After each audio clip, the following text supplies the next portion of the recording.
শুভ অপরাহ্ন। আজকে এখানে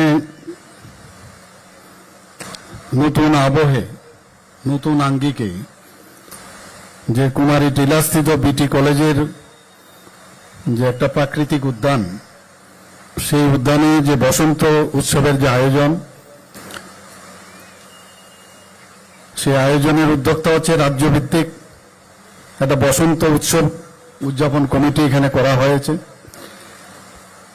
and in collaboration with আমাদের আগরতলা মিউনিসিপ্যাল কর্পোরেশন, পশ্চিম ত্রিপুরা জেলা পরিষদ, পশ্চিম ত্রিপুরা জেলা প্রশাসন, আমাদের পূর্ত দপ্তর, গ্রামোন্নয়ন পর্যটন দপ্তর এবং তথ্য সংস্কৃতি দপ্তরের উদ্যোগে এই যে আয়োজন, সেই আয়োজনে আমাদের মাঝে উপস্থিত আছেন এখানে আমার পূর্ববর্তী দুজন বক্তা, আমাদের রাজ্যসভার সম্মানিত সাংসদ শ্রী রাজীব ভট্টাচার্য মহোদয়, আগরতলা মিউনিসিপ্যাল কর্পোরেশনের মাননীয় মেয়র শ্রী দীপক মজুমদার মহোদয়, এখানে যার সভাপতিত্বে আজকে এখানে এই আয়োজন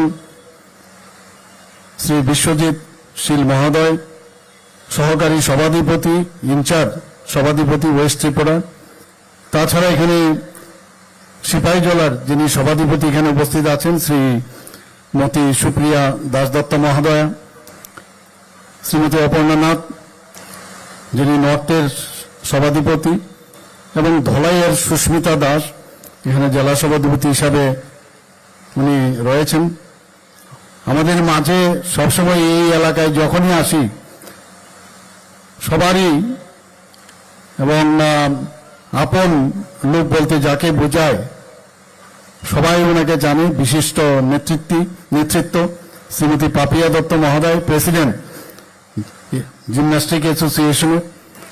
এখানে উপস্থিত আছেন ডিএমএন কালেক্টর ডক্টর বিশাল কুমার, এসপি মহোদয় উপস্থিত আছেন ডক্টর কিরণ কুমার এবং ডাইরেক্টর আইসিএ ডিপার্টমেন্টের বিম্বিসার ভট্টাচার্য মহোদয়।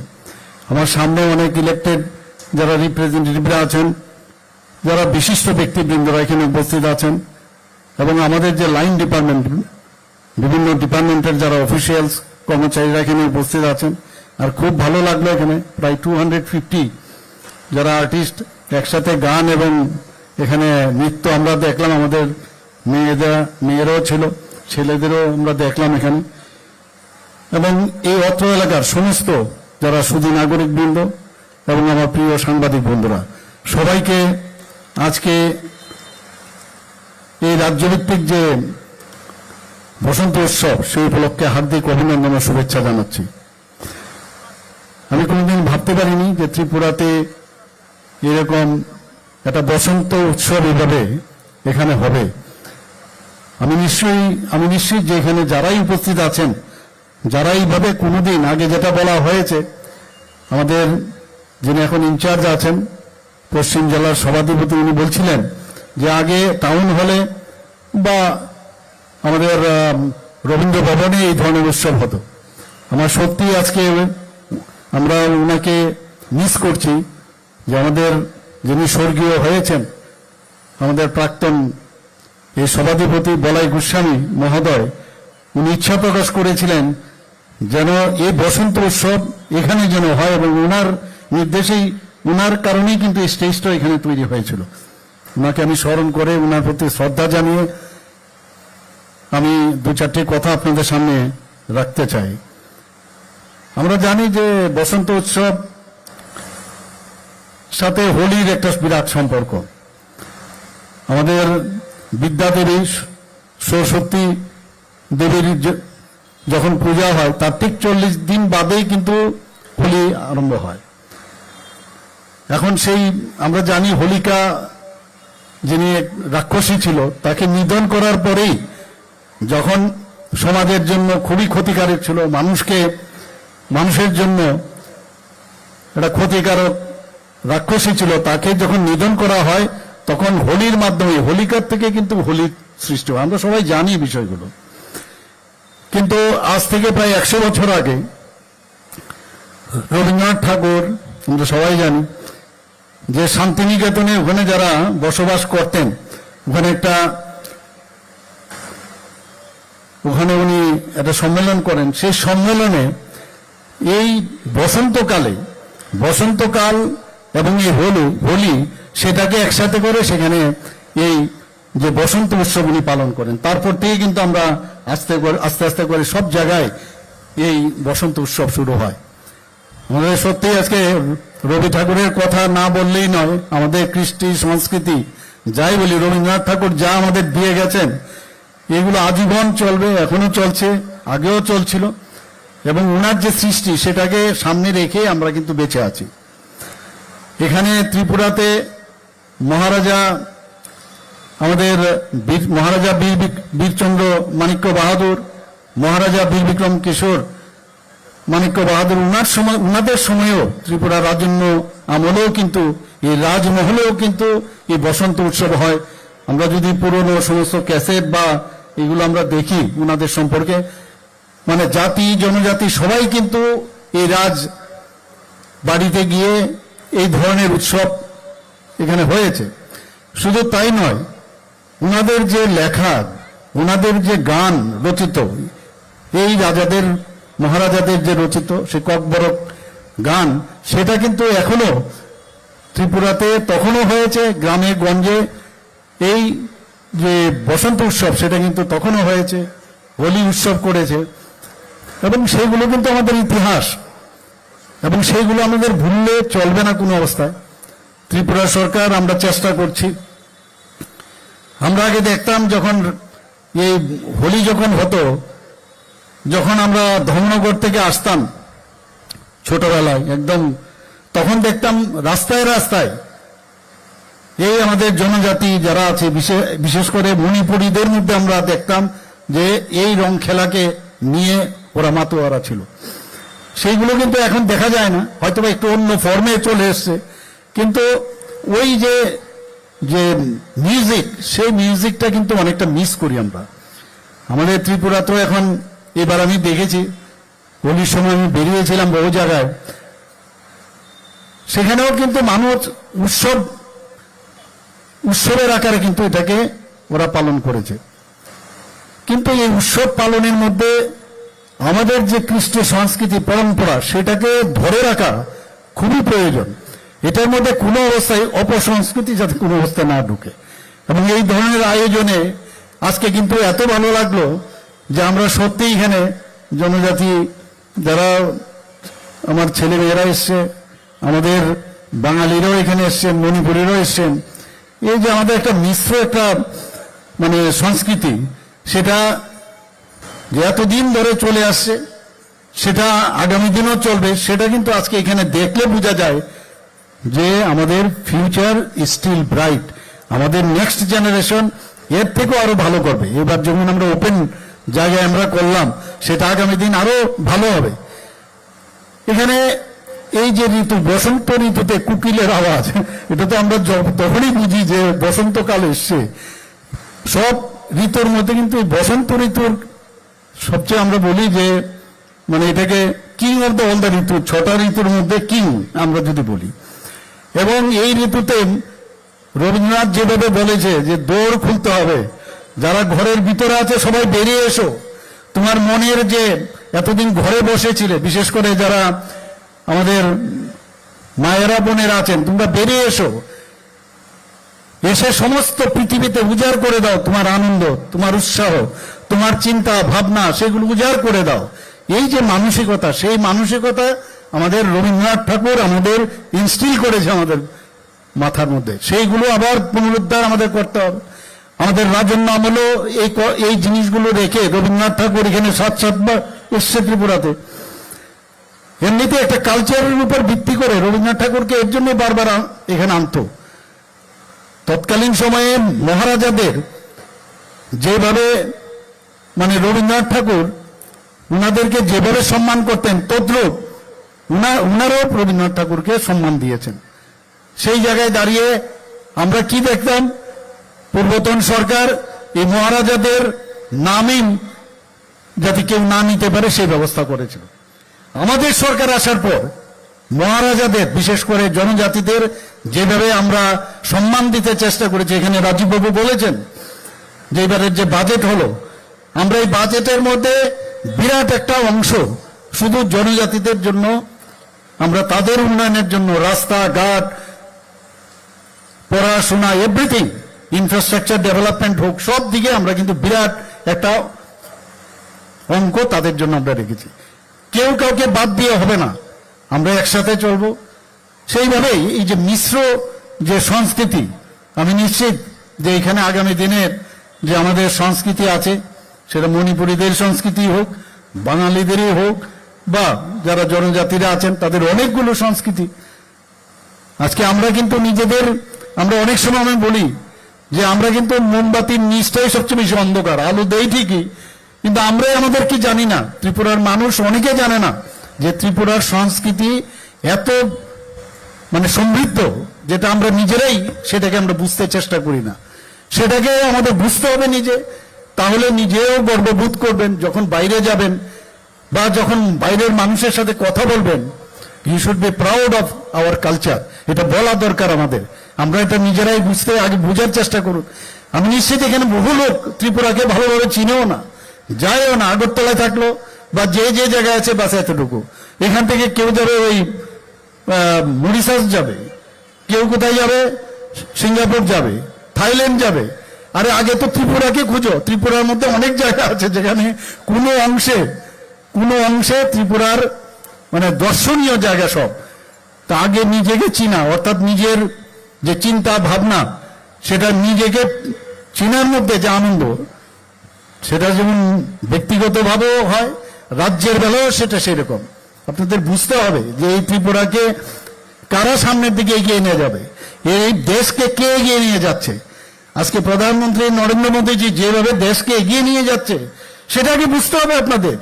এখানে কোনো আর কিন্তু পরন্তু থাকার কোনো কথা নয়। বারবার মাননীয় প্রধানমন্ত্রীজি যেভাবে দেশকে সুরক্ষিত রাখছেন, আজকে দেশের ইনফ্রাস্ট্রাকচার ডেভেলপমেন্ট করছেন, 11তম অর্থনৈতিক যে পজিশন, সেখান থেকে আগামী দিনে উনি চাইছেন যে 2000 আমাদের থার্ড পজিশনে আনার।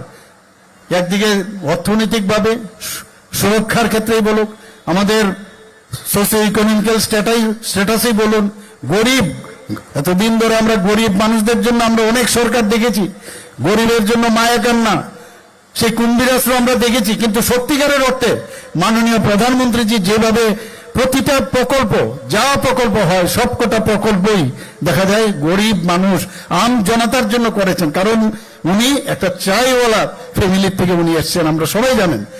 এবং উনি জানেন গরিবই কি, আমরা এগুলো আগে বুঝতাম না। উনি সেটাও বলছেন না শুধু গরিবেরই খালি উন্নয়ন হোক, সমস্ত খেটে খাওয়া মানুষ, সে কৃষকই হোক, অন্নদাতা আমাদের যুবক হোক, মহিলা হোক, সবার উন্নতি উনি চান। তো এই ধরনের মানসিকতা কিন্তু আগে আমরা দেখতাম না। এবং একটা ডিভাইড অ্যান্ড পলিসি করে এই চেয়ারের উদ্দেশ্যে যা খুশি তাই বলার আমরা দেখছি। আমরা দেখেছি কংগ্রেসের সময় একই অবস্থা, ইউপিএর সময় একই ঘটনা। আমাদের আজকে সুরক্ষার দিকে যদি আমরা চিন্তা করি, আমাদের হাজার হাজার বর্গ কিলোমিটার আজকে চাইনা আমাদের নিয়ে গেছে। তৎকালীন সময়ে কোনো চিন্তা নেই, পাকিস্তান থেকে এসে আমাদের ভারতবর্ষে আমাদের পার্লামেন্টে অ্যাটাক করেছে, আমাদের সোলজারদের গলা কেটে ফেলতো, আবার এখানেই ফেলে যেত। বোম্বের ঘটনা আপনারা জানেন, কথায় কথায় নর্থ ইস্টের অবস্থা কি ছিল। আজকের রাজীববাবু বলছেন যে এখানে শান্তি প্রতিষ্ঠিত হয়েছে, নিশ্চয়ই হয়েছে, কিন্তু এটা কার জন্য হয়েছে? নর্থ ইস্টে আগে আমরা যেতাম, তখনই মনে হতো যে কি জানি হবে, সেখানে রেলওয়ে স্টেশনে হোক, রাস্তায় হোক, কখন যে বোম ব্লাস্ট করবে নোবডি নিউ ইট। সেই জায়গায় প্রধানমন্ত্রী 2014-তে আসার পর বলছে অ্যাক্ট ইস্ট পলিসি। অটলজি বলছিলেন যে আমার নর্থ ইস্টকে আমার দেখতে হবে, সেই জায়গায় উনি বলছেন যে অ্যাক্ট ইস্ট পলিসি। আজকে নর্থ ইস্টের শান্তি প্রায় 11 থেকে 12টা অ্যাকর্ড হয়েছে টেররিস্টদের সাথে, সেখানে আজকে শান্তি প্রতিষ্ঠিত হয়েছে। সেই রকম ভাবে ত্রিপুরাতেও 3টা থেকে 4টার মতো অ্যাকর্ড হয়েছে। আজকে আমাদের সাথে কথাবার্তা চলছে। সমস্ত টেররিস্টরা আজকে তাদের হাতিয়ার আমাদের সামনে, মাননীয় প্রধানমন্ত্রীজির সামনে, আমাদের যিনি স্বরাষ্ট্রমন্ত্রী আছেন অমিত শাহজির কাছে সারেন্ডার করেছেন। এখানে এসে আমার মুখ্যমন্ত্রীর কাছে ওরা সারেন্ডার করেছে, আপনারা নিজেরা দেখেছেন। এই অ্যাকর্ডে আমরা বলতে পারি ত্রিপুরা এমন এক জায়গায় টেররিস্ট মুক্ত ত্রিপুরা আজকে আমরা দাবি করতে পারি। শান্তি যদি না থাকে কোনো অবস্থায় ডেভেলপমেন্ট হবে না। এখানে আমাদের বিধানসভা চলছে, সেই বিধানসভার মধ্যে আমাদের যে বাজেট সেখান থেকে পেশ হওয়ার পর অর্থমন্ত্রীজি পেশ করেছেন, সেটা পাশ হয়েছে গত পরশুদিন। আপনারা দেখেছেন যে কোনো অবস্থায় 32,000 কোটি টাকা আমাদের যে টার্গেট আমরা রেখেছি এবং প্রতিবারই বাড়ছে। আগে 27,700 কোটি টাকা ছিল, সেই জায়গার মধ্যে আমাদের আরিতে রিভাইজড যে বাজেট সেখানে দেখা গেল সেটা 30,000 কোটি টাকা হয়েছে। অর্থাৎ আমাদের প্রবৃত্তিটা দেখুন কোন দিকে যাচ্ছে। আমরা ইনফ্রাস্ট্রাকচারে প্রচুর আমরা টাকা আমরা রেখেছি আমাদের বাজেটে। এমন সব বিশেষ জিনিসগুলো আমরা এইবার বাজেটে রেখেছি। যারা ইন্টেলেকচুয়ালি হ্যান্ডিক্যাপ, আমরা জানি ইন্টেলেকচুয়ালি যারা মানে বিকলাঙ্গ, তাদের সম্পর্কে কেউ চিন্তা ভাবনা করেনি। এই বাজেটের মধ্যে আপনারা চিন্তা করুন, যাদের বাড়িতে ইন্টেলেকচুয়ালি বিকলাঙ্গ আছে তাদের কি অবস্থা। তাদের ভবিষ্যতের কথা চিন্তা করে আমরা 5,000 টাকা করে আমরা এই বাজেটে রেখেছি। সারা জীবন তারা পাবে 5,000 টাকা করে। কেউ যদি আগে কেউ পেয়ে থাকে তাহলে আগে 2,000 পেলে সেটা মাইনাস হয়ে 3,000 হবে। তাদের কথা চিন্তা করতে হবে। তাদের জন্য একটা পার্ক করার জন্য যারা এই ধরনের ইন্টেলেকচুয়ালি রিটার্ডেড, যাতে গিয়ে এরকম একটা মনোরম পরিবেশে গিয়ে তাদের ইন্টেলেকচুয়াল যে মাইন্ড মেন্টাল যে সমস্যা সেটা যেন আরো ডেভেলপ করা যায়, তার জন্য আমরা এই বাজেটে আমরা রেখেছি। আমরা দেখেছি, আমরা নিজেরাও গেছি আমাদের ছেলে মেয়েদেরকে নিয়ে, যখনই 12th ক্লাস বা 11th ক্লাসে উঠতো, বিভিন্ন যারা অলরেডি যারা ভালো টিচার তাদের বাড়িতে আমরা দৌড়তাম। একটা বাড়ি থেকে বেড়ে স্কুটার দিয়ে গিয়ে আরেক বাড়িতে যেতাম। একটা দৌড় কম্পিটিশন।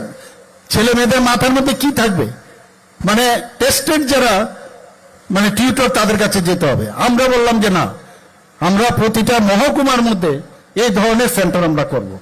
এবং আমি বলেছি অর্থমন্ত্রীজিকে, দ্য বেস্ট যারা আছে ফিজিক্স, কেমিস্ট্রি, বায়োলজি, ম্যাথ, এবং প্রথমে আমরা এটা শুরু করেছি এবং ইংলিশ, এই 5টা সাবজেক্ট, 4-5টা সাবজেক্ট যেন বেস্ট থেকে বেস্ট টিচার থাকে, যাতে করে ধরতে না হয়। একটা জায়গার মধ্যে সব ইন ওয়ান আমব্রেলা সব পড়াশোনা করতে পারে। তো এই ধরনের আমরা চিন্তা ভাবনা, আমি কয়েকটা উদাহরণ দিলাম খালি, সমস্ত বিষয়ে, সেটা কৃষি ক্ষেত্রেই হোক, আজকে খেলাধুলার ক্ষেত্রেই হোক, সব দিকে। আগামীকালও আমরা অনেকগুলো একসাথে আমরা এখানে সিনথেটিক ট্র্যাক ওপেন করতে যাচ্ছি বাজারঘাটে। ওখানে আমাদের hockey ground, synthetic hockey ground, football ground আমরা ওপেন করতে যাচ্ছি। এর আগে 7টা আমাদের এই যে সিনথেটিক টার্ফ ফুটবল গ্রাউন্ড আমরা ত্রিপুরাতে করেছি, আরো 1-2টা আরো করছি আমরা। এখানে নতুন ভাবে আরো এই ভোলাগিরির সামনে আমরা বেশ বড় করে একটা এই খেলার জন্য একটা স্টেডিয়াম আমরা করার চেষ্টা করছি এখানে। মানে আমি যদি বলি একটার পর একটা বলতেই লাগবো। যেই কারণে এমন কোনো ইস্যু নেই যে ইস্যুগুলোতে আমরা অ্যাড্রেস করিনি, যে কারণে বিরোধীদের কাছে আর কোনো ইস্যু নেই। এখন ওনারা চলে যান, বেরিয়ে যান, ওদের কাছে কোনো ইস্যু নেই। সামান্য একটা কথা শব্দটাকে টুইস্ট করে তার উপর ভিত্তি করে বেরিয়ে গেছেন, কারণ জানে ওনাদের স্টক শেষ, কি বলবে। আবার আমার কাছে অদ্ভুত লাগে, আমি আহ্বান করলাম আসুন বসুন, তারপর বলুন। মানে সব সময় একটা নেগেটিভ টক করার যে একটা বিষয়, যে মুখ্যমন্ত্রীকে ধন্যবাদ যে উনি যে আমন্ত্রণ করেছেন, কিন্তু মনের থেকে করেছেন কিনা জানি না। অদ্ভুত, এই কি অদ্ভুত। মানে বলা, তাহলে আমার মন খুলে আমার হৃদয় দেখিয়ে বলবো আসুন, আমার হৃদয় দেখে যান। মানে প্রতিটা কথার মধ্যে নেগেটিভ। আর কংগ্রেসের তো কথা বলে লাভই নেই, লম্ফ জম্ফ নানা রকম এমন সব অ্যাক্টিভিটি করে বলে কি বলবো আর ওদের। এই হচ্ছে রাজনীতি। আমরা এবং রাজনীতির সাথে সমাজ ব্যবস্থাও একসাথে যুক্ত।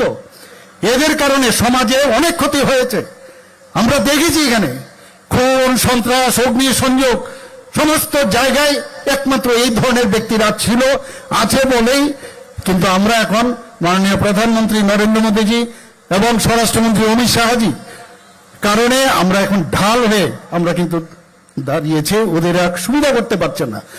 এর জন্য নানা রকম অঙ্গভঙ্গি ইত্যাদি করে, কিছু কিছু লোকের মাধ্যমে নানাভাবে প্রচেষ্টা করে, কিন্তু এতে কোনো কাজের কাজ কিচ্ছু হবে না। কারণ result Sage what is there position. আমরা দেখেছি প্রতি জায়গার মধ্যে মানুষের সমর্থন হারাচ্ছে, 100 ক্রস করে না, আরেকজনের তো মোটার সাথে ওরা কম্পিটিশন করছে। তো সেই অবস্থার মধ্যে এদের কথার এখন কোনো মানুষ কোনো অবস্থায় গ্রহণ করেন না। আমি অবাক হই যে কি রাজনীতি, কি সমাজ ব্যবস্থা ওরা চেয়েছিল। মাননীয় প্রধানমন্ত্রী নরেন্দ্র মোদীজি এসে এটাই বলছেন যে আমরা সমাজ পরিবর্তন আমরা চাই। পণ্ডিত দীনদয়ালজি যেটা চিন্তা করতেন এবং সেই কাজটাই উনি করছেন। পুরো রাজনীতির পরিভাষায় পাল্টে দিয়েছেন মাননীয় প্রধানমন্ত্রী নরেন্দ্র মোদীজি। এবং মানুষ যে কারণে আস্থা আছে, একটা ট্রান্সপারেন্সির সরকার যাকে বলে, স্বচ্ছতার সরকার, সেইভাবে আমরাও স্বচ্ছতার সাথে চলছি এবং স্বচ্ছতার সাথে আমরা মানে কোনো অবস্থায় যে অস্বচ্ছতা আমরা কোনো অবস্থায় কম্প্রোমাইজ করব না, জিরো টলারেন্স, আমরা সেই দিকে আমরা চলছি। মাঝে মাঝে খবর আসে এইদিকে সেই হচ্ছে সেই হচ্ছে, গার্জিয়ান আছে কিনা দিস ইম্পর্টেন্ট, কোথাও সমস্যা হতেই পারে, কিন্তু তার পরিবর্তে আমরা কিছু করছি কিনা, শাসন ব্যবস্থা আছে কিনা। আজকে যদি বলে এখানে না কোনো এখানে মারপিট হবে না, কোনো জায়গায় ডাকাতি হবে না, চুরি হবে না, এটা কি সম্ভব হবে? তাহলে তো মানে কোনো আমাদের থানাই দরকার নেই। হবে, কিন্তু কত পার্সেন্টেজ আমরা যাচ্ছি কিনা, পুলিশ যাচ্ছে কিনা, আমাদের কনভিকশন হচ্ছে কিনা। তো সেই বিষয়গুলো আমাদের সরকার খুবই সংবেদনশীল। আমরা মহিলাদেরকে নিয়ে এত আমরা দেখি এখন 50% আমাদের যে পপুলেশন মহিলা, এবং তাদের ভবিষ্যৎ গড়ার লক্ষ্যে মহিলারা যদি সবসময়, আমাদের কেন্দ্রীয় নেতৃত্ব বারবার বলেন, মহিলারা যদি সশক্তি হয় তাহলে আমাদের সমাজ ব্যবস্থা হবে। আমরা যদি সেই বাজেটে আমরা উল্লেখ করেছি সেগুলো আমরা চাই।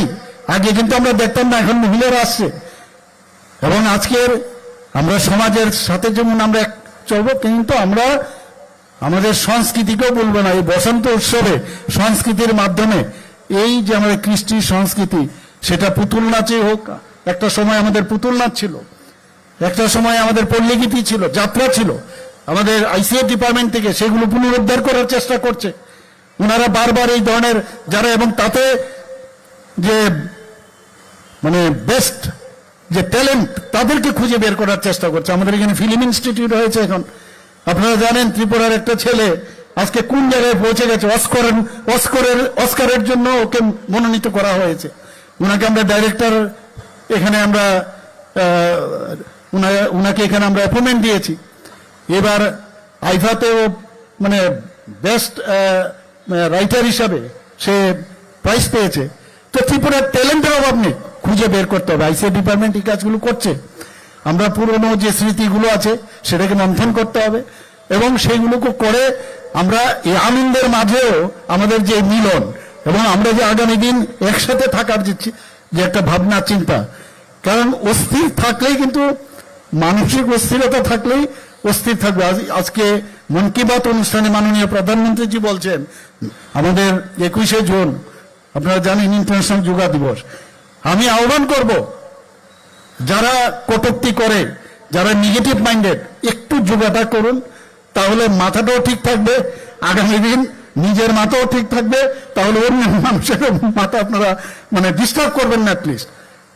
তো অদ্ভুত, এবার আজকেও এত সুন্দর সুন্দর মাননীয় প্রধানমন্ত্রীজি বলছেন যে এখন মানে বিভিন্ন জায়গায় যে আমাদের বৈশাখী অনুষ্ঠান হচ্ছে বিভিন্ন নামে বিভিন্ন জায়গায় আমাদের ভারতবর্ষে, নামটা আলাদা, কিন্তু উনার কাছে চিঠি দিয়েছেন এবং বিভিন্ন নামে চিঠি দিয়েছেন। উনি বলছেন এই যে চিঠিগুলো আমি পেয়েছি, এতে কিন্তু শুধু চিঠি পাওয়া না, এই যে মানে এর মধ্যে এত আমাদের ভারতবর্ষের মানুষ বিভিন্ন সংস্কৃতিতে বিশ্বাস করে, ইউনিটি ইন ডাইভার্সিটির পরিচয় সেটার মধ্যে পান। অদ্ভুত, আপনি সব দেখেছেন আজকে এক একবার উনি বলছেন। এবার কি বলেছেন যে আমরা জানেন আমরা কিছুদিন আগে প্লাস্টিকের কথা বলেছি, প্লাস্টিক রিসাইক্লিং। কিছুদিন আগে আমরা বিকে রোডের একটা রাস্তা টেস্টিং এর জন্য সেখানে আমরা আরো কয়েকটা রাস্তার মধ্যে ট্রাই করছি, সেটা প্লাস্টিককে মিশিয়ে আমরা রাস্তা বানিয়েছি। তো উনি এবার বললেন যে ছোট ছোট যে কাপড় সেইগুলো ফেলবেন না আপনারা, সেটাও আমাদের ইকোনমিক্যাল যে একটা সাইক্লিং, সেটাও কিন্তু আমাদের লাভ হবে।